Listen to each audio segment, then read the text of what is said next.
See, at the end of the day, we work to run our lives. Our work is a part of our lives. Salary is probably the most important single variable in selecting a job, but salary cannot be looked at in isolation. So, this is a clear challenge that a lot of people face because the package that they get, the CTC that they get, is not sufficient to cover the financial obligations in their lives. Your career is like a living, breathing organism, and building great careers requires nurturing them with strategic guidance. Hi, my name is Sawan Kapoor, and I'm India's leading career coach, also known as the Career Guy. Welcome to the Career Headquarters.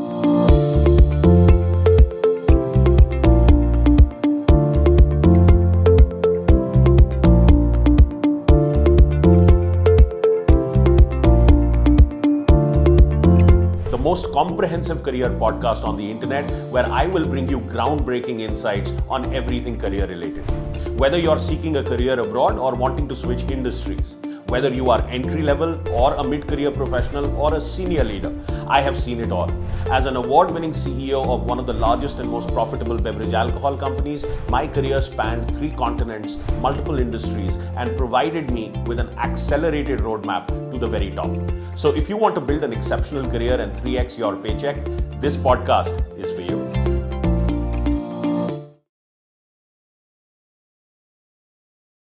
Welcome to today's episode of Career Headquarters, the most comprehensive career podcast. Hi, Sawan, how are you? I'm doing well. How are you, Deepa? I'm good as well. Are you excited for today? Yes, what are we talking about? So, today's episode is about certain critical career challenges that working professionals face and how they can overcome them. So, according to you, what are the most frequent and most critical challenges that professionals face in their careers? Well, there are several. I would say, if I was to list some of them, one would be putting themselves in a position where it's a no-win job, right? So the expectations have to be measured, right? So if you look at certain jobs, like a job, for the coach of the Indian cricket team. Now, nobody wants the cricket team to ever come second, right? Losing a match is not an acceptable outcome. So by default, that's a little bit of a no-win job, right? Because no team is going to win every match, right? So I think that's one challenge. The people put themselves in a position where they are chasing growth in a manner, and they've set up expectations where the company is expecting them to take it up a notch every time they have an opportunity to play. This can land up becoming a challenge because you're only going to grow on the boundary of support and challenge, right? So if you don't have the opportunity to learn from your mistakes, that growth will have a limitation. It'll have a ceiling on top of it. This ability to fail every once in a while and reinvent yourself is what creates durable success. So this is one challenge that I see a lot of people put themselves into. A second very obvious challenge is a lack of resources. So if you've not been given the budget or the team or the timeline to be able to perform and deliver the outcomes, then that is again a situation that can create stress, and it's a critical challenge for a lot of people because it's an unrealistic situation. What you are being asked to do, you're not going to be able to do because of the resource structure that is being provided. It's like saying, if you ask a camel to pick up 500,000 kilos, it's just way out of the range of a camel, right? Another obvious challenge would be a low salary. See, at the end of the day, we work to run our lives. Our work is a part of our lives. Salary is probably the most important single variable in selecting a job, but salary cannot be looked at in isolation. So this is a clear challenge that a lot of people face because the package that they get, the CTC that they get, is not sufficient to cover the financial obligations in their lives. No one else is going to wake up with the goal of helping you become a master of your career and your job. So it is your responsibility. So know what you are accepting. Go into it with an open eyes, because you accept something and then you've not committed to it, you keep second guessing it, it's going to end in disaster. They're going to tolerate you for 3 months, insult you for another 3 months, and then throw you out. So, you have to be very clear about what you want. And that's where I say you have to practice what is known as dynamic acceptance. If you cannot change it, then it's better to accept it. If you can change it, then change it. And if it is unacceptable to you, then remove yourself from the situation. So these are your only three options whenever you are faced with a difficult situation in life. Either you accept it, or you change it, or you get out of there. Another challenge I see is a lot of professionals at some point will question, should I do an MBA? MBA has been the gold standard of education, and it can create options. But this is a challenge that a lot of people in their mid-career stage land up facing, especially when they are also going through a midlife crisis. They want to upskill, they want to get better opportunities. They are realizing what they have is not sufficient, and they are not growing. So, going back to college to get a more enhanced degree that will create options is something that a lot of people consider. But a lot of people land up getting it wrong, right? So that's a critical challenge. Another challenge that working professionals will face, and some do, is living apart. The husband has a career, the wife has a career, and it may be such where you're working for different companies in different cities, or there may be a opportunity where one is getting promoted and one may have to move because of that promotion. So the point here is you have to understand that any area of your life that you don't empower, that area will overpower you. And relationships are going to be the beauty of your life. It's going to allow you to enjoy your success once you're successful. And your actions make a difference in the relationship, not your intention. So if you don't bring that balance in your relationships, then it'll feel like an empty victory. So there is a cost to living apart. You can't work on the relationship. It becomes a long distance affair, a long distance thing, and that's where relationships can suffer. Another challenge that working professionals come up against is, should they take a sabbatical? And a lot of companies today offer a sabbatical. There's a sabbatical policy that they have. Now, there is tremendous value to a sabbatical, but again, most people don't know how to take one and use that time effectively, because a sabbatical is not just to rest and recharge. It can give you the opportunity to spend more time with your family, but at the same time, it can also be a great opportunity to work on yourself. So it's not all about fun time. There is a rest and recharge element to it, but it also can be a very focused opportunity. If you put a solid plan in place, the advantages of a sabbatical can be many. Another challenge that working professionals face is that a lot of people want to switch industries or switch functions. And again, this is somewhat related with that midlife crisis. They've not been able to make the kind of progress that they expected to make at that 7, 10, 12, 15-year mark of their career. And there is a remorse, and that remorse drives them to say, only if I tried something else, maybe I'd be better at it. But if you don't know what your true calling is, what you value most, then you're leaving one problem and jumping into another problem. And if you switch without having this awareness, then you may have to start much lower because you're not familiar with that function or that industry. So, there is a degree of difficulty that operates in switching. And I think we've done a separate episode on Yes, yeah. switching, industries and functions. But the point here is, switching industries is relatively easier. Switching functions is more difficult. So if you want to go from, the building materials industry to, the professional services industry, that's probably a little easier than it is if you want to go from finance to IT, right? And then the hardest switches are where you're trying to change both. Yes. So there has to be a plan for switching. It's not just something you do out of a desire or out of remorse that you're not where you wanted to be. Working overseas is another challenge people face. It's very aspirational. It's very easy to aspire to. I want to work in the UK or the US or Canada or Australia, Dubai, Singapore. People want to pursue that lifestyle. They feel that they will have a better quality of life if they worked abroad. Another challenge people, working professionals, will face is evaluating an opportunity for entrepreneurship. And this is another area where a lot of people burn their hands. They'll end up, dissolving their life savings because they jumped into business without understanding what it's going to take to run that business. A lot of people don't understand that you have to be willing to pay the price for your success. So you don't open a restaurant business just because you're a great cook.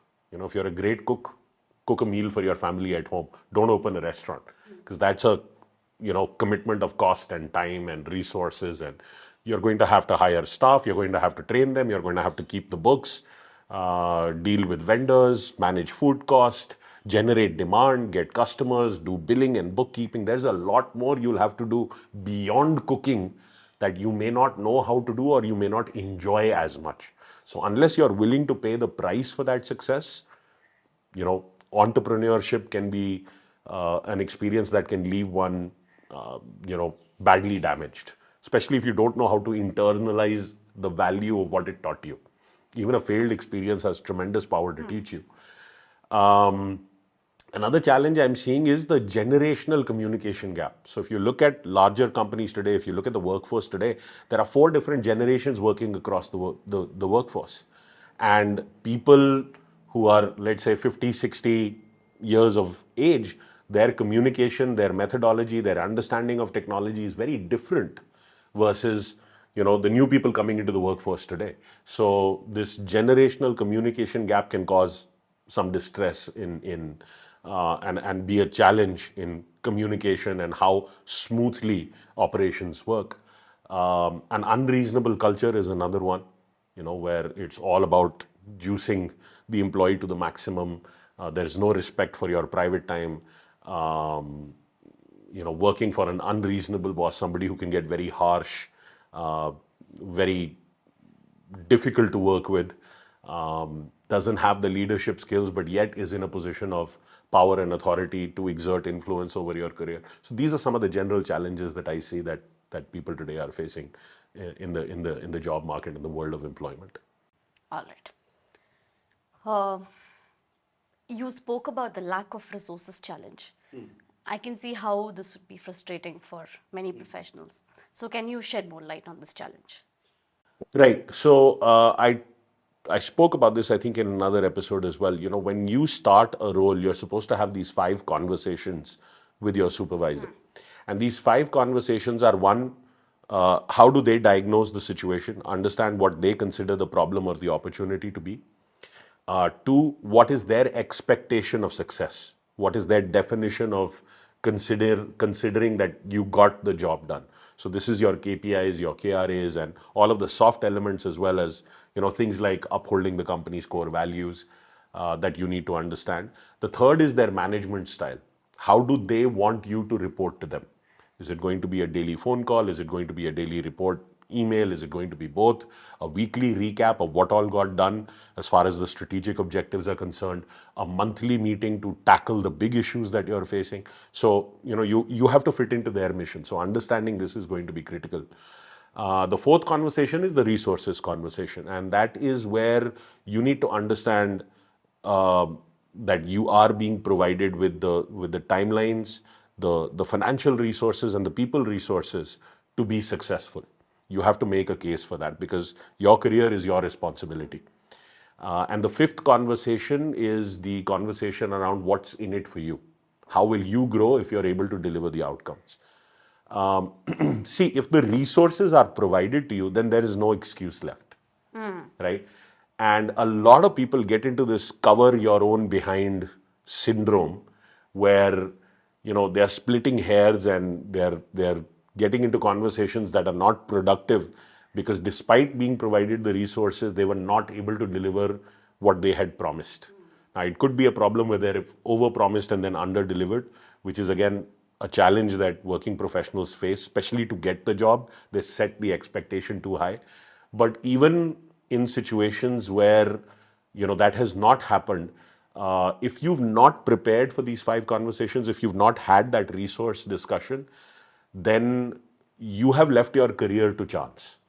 So this is definitely something that needs to be addressed, because see, you have been hired to solve complexity, to solve difficulty.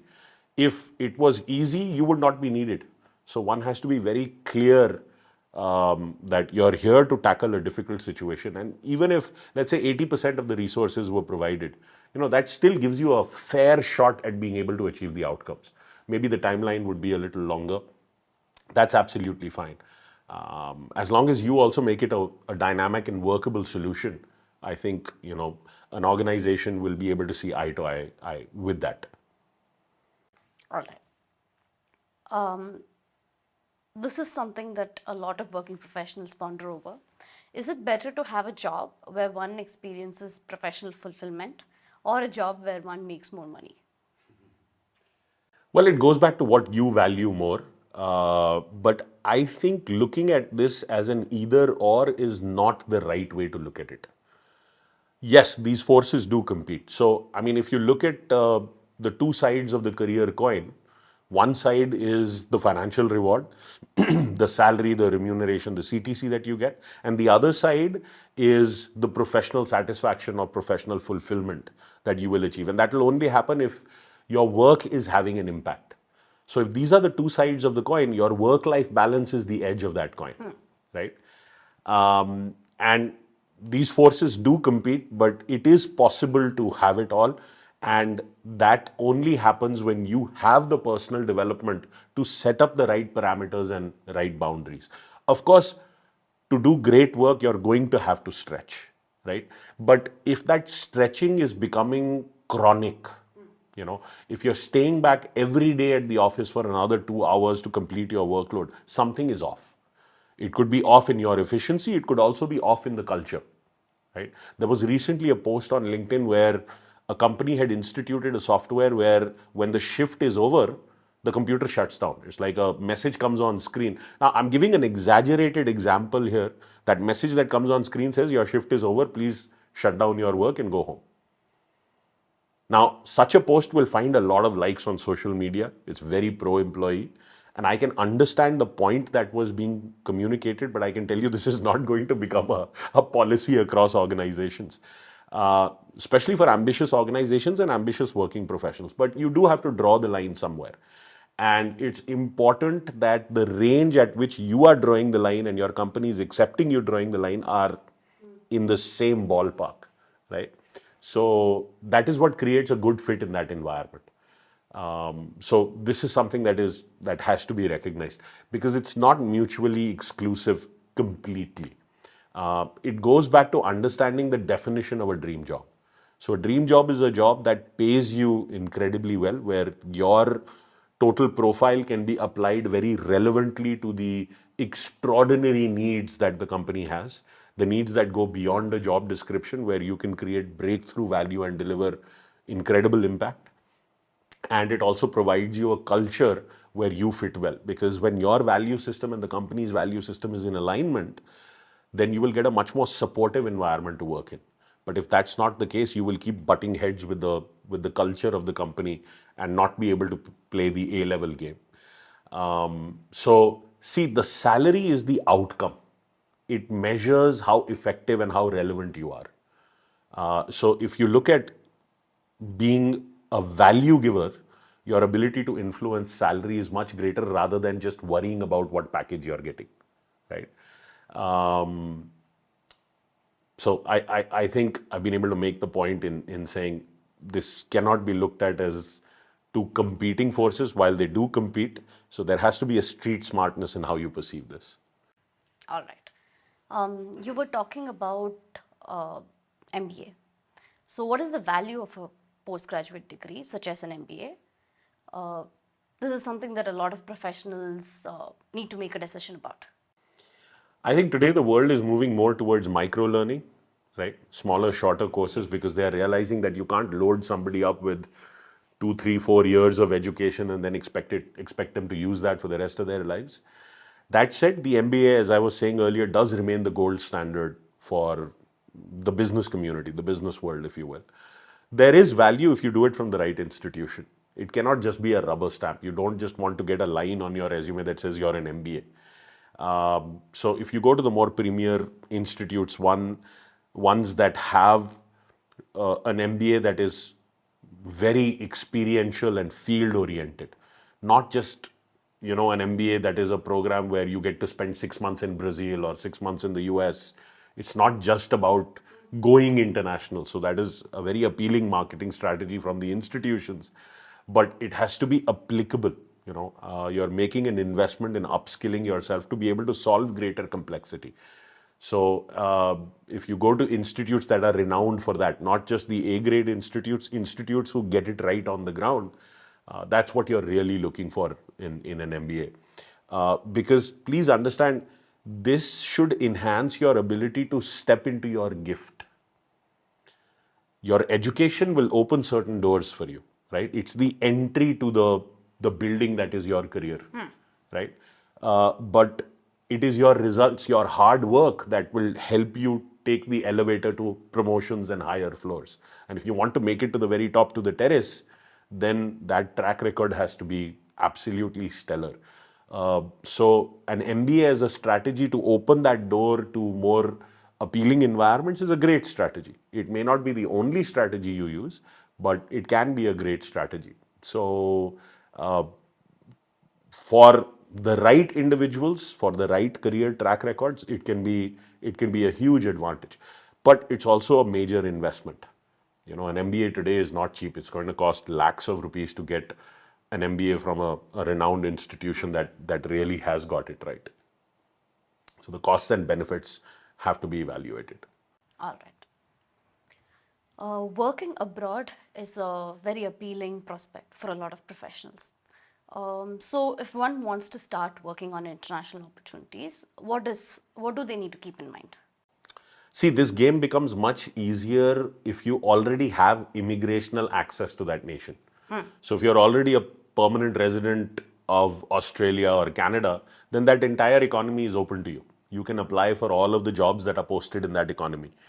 Otherwise, unless you have a very compelling value proposition, there is going to be locally available talent that you're going to be competing with. And sponsoring someone for coming abroad doesn't make sense if you can hire those skills locally, right? It's a much more cumbersome, time involving, cost involving process, and it's a bigger commitment to somebody you don't know. So it's not easy to do that. The place where it does happen is the unpublished job market. So the published job market is the market where all of the jobs are posted. This is where a job carries a full job description, but they are standard jobs, right? So there's a job description that you read, you understand this is what they are hiring you for, you solve that problem, you get standard pay. And it's a very competitive market because for every position, hundreds of people are going to apply, especially if it's an appealing position with an appealing organization. But the unpublished job market is the job market where the position is never posted. And that is the job market where you are solving extraordinary problems. You're solving problems that go beyond job descriptions. And because there's nothing posted, it's not competitive like the published job market. You are creating this position for yourself based on doing research on the company in what are these extraordinary problems, these problems that truly keep them up at night, and then creating a value proposition that helps them solve these problems or capitalize on these opportunities, whatever the case may be. Now, this works really well when candidates are targeting companies abroad. We today have students that have gone to over 27 countries: South Korea, Japan, Vietnam, Indonesia, Colombia in South America, the United States, Canada, Dubai, Singapore, several Schengen nations. I was just speaking to a student yesterday who's taken up an opportunity in Germany in speech analytics. So artificial intelligence and speech analytics. So, this can be done, and it can be done right if you master the system that can deliver this as an outcome. Because otherwise you'll face that immigrational barrier to entry, right? So if you don't have the funds or you don't have the wherewithal to solve the immigrational hurdle up front, then this is not going to be a realistic possibility. So the way to overcome this is to create that compelling value proposition. So All right. So, with that, we've come to the end of this episode. Uh, anyone who is watching this or listening to us wants to learn more about how they can engage with you and how they can start the journey of building an exceptional career with you, what can they do? Come attend our masterclass. Come attend our masterclass, and that will help you understand how to take things forward. Understand the framework, because the framework is incredibly powerful. It can lead to your salary increasing in multiples, and it can help you target any company and any job that you want and open those doors for you. It's very employee pro. So this was an effort to take the power back from the hiring company and put it in the hands of the candidate. So that's what I would say. Just go to our website, sawankapoor.com, or engage with us on social media, and you'll find the link to come attend our 4-hour free masterclass. We'll also put it in the description. Lovely. All right. Thank you so much. Thank you. Thank you for listening to this episode of the Career Headquarters, the most comprehensive career podcast dedicated to building exceptional careers. If you enjoyed this conversation, please share this with someone you think would benefit from the ideas and the insights shared on this episode. Don't forget to subscribe to the show on Spotify, Apple, Google, Overcast, Castro, or Breaker.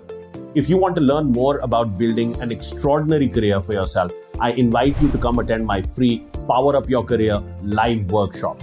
In this workshop, I will teach you the step-by-step process of landing your dream job in less than 90 days. The link to register is in the description below, and I will see you live at the workshop.